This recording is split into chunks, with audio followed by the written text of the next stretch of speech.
கடவுள் ஏன் கல்லானான் மனம் கல்லாய் போன மனிதர்களாலே கடவுள் ஏன் கல்லானான் மனம் கல்லாய் போன மனிதர்களாலே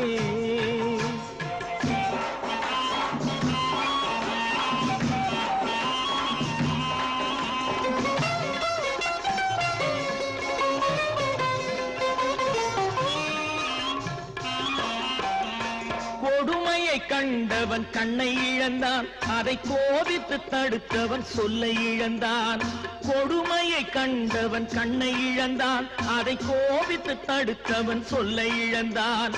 இரக்கத்தை நினைத்தவன் பொன்னை இழந்தான் இரக்கத்தை நினைத்தவன் பொன்னை இழந்தான் இங்கு எல்லோருக்கும் நல்லவன் தன்னை இழந்தான் எல்லோர்